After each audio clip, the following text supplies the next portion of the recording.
In this video, I'd like to work out as an example exercise 6 from the end of chapter 12. It's about a pendulum, and you're asked some questions about its kinetic energy and its potential energy and how high it swings. If you haven't read the problem yet, why don't you take a minute to look it over and see if you can at least draw a picture of the circumstance and make sense of the main ideas that are given. But the details are like this. You're told that when a pendulum is at its low point, it's moving at a speed of 3 meters per second. And additionally, the mass of the pendulum bob is known, 0.15 kilograms, or 150 grams. And in part A, you're asked to figure out the kinetic energy at the low point here. And then later, the pendulum is going to swing up to some higher point, as pendulums do, so that at some time later, the pendulum bob is higher than it was when it started. And also, at the end of its swing, the speed here is 0. So when a pendulum swings, at the low point, it's moving fast, and at the high point, when it turns around, it's not moving at all. So the turning points are one on one side and then one on the other side as the pendulum swings back and forth. All right, so part A asks you to figure out the kinetic energy here at the low point. Well, the formula for kinetic energy is always 1/2 mv squared. So you really just have to plug in the numbers. For the mass, you're going to use 0.15 kilograms. And for V, you're going to use 3 meters per second. So you got to square that. And if you plug in the numbers for this, you're going to end up with 0.68 joules.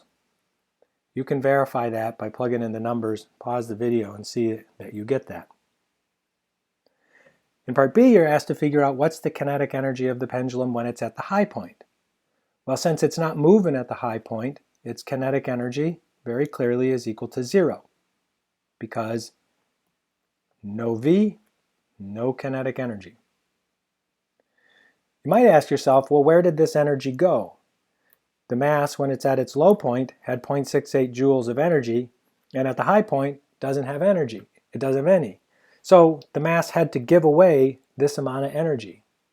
Well, where do you think it went? Well, I think it went into a gravitational interaction.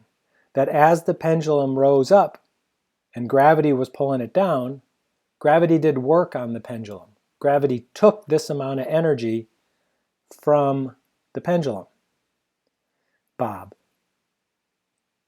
And the way that we calculate the amount of work that gravity does is using its potential energy formula, mgh.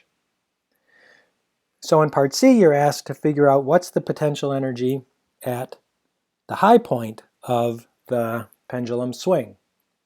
Well, in order to find potential energy, you have to use the formula mgh, and you got to measure h from some 0 level. I think it's fair to say that when the pendulum is at the low point, it doesn't have any potential energy, because h is equal to 0 down here. But at the high point, what is the potential energy? Well, if the mass had 0.68 joules of energy and later it doesn't have any, it must have given it away in the gravitational energy.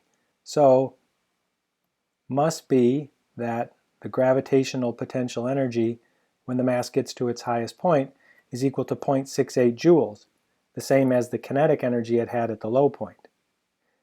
Another way to view this is that when there's no friction, kinetic energy and potential energy, if you add them together, is conserved. So here the total energy is kinetic, 0.68, plus potential, 0. And here the total energy is 0 joules for kinetic, 0.68 for potential. So the energy at the low point, kinetic plus potential, equals the energy at the high point, kinetic plus potential. Last but not least, we can use this reasoning to figure out what the height is that the pendulum rises to. That's because gravitational potential energy is equal to m times g times h. And here, we know what the gravitational potential energy is. It's 0.68 joules. So we can solve this for H. It would be 0.68 joules divided by the pendulum's weight, mg. Now you have to be a little careful here because although you're given the, well no, we're good here because the mass is in kilograms. You know, the only thing you got to always be aware of is that you need mass in kilograms. So you're going to take 0.68 and divide it by the product of 0.15 times our old friend 10, or 9.8 joules. And if you do that, I think you end up with around 0.45 meters, or 45 centimeters. So it's a pretty realistic problem. You might get 0.46, it depends on whether you use G as 9.8 or G as 10. But in any case, whenever you write a number in physics, the last one that you write is always presumed to be uncertain. So that's how you work out exercise 12 in chapter 6 using the ideas of work and energy.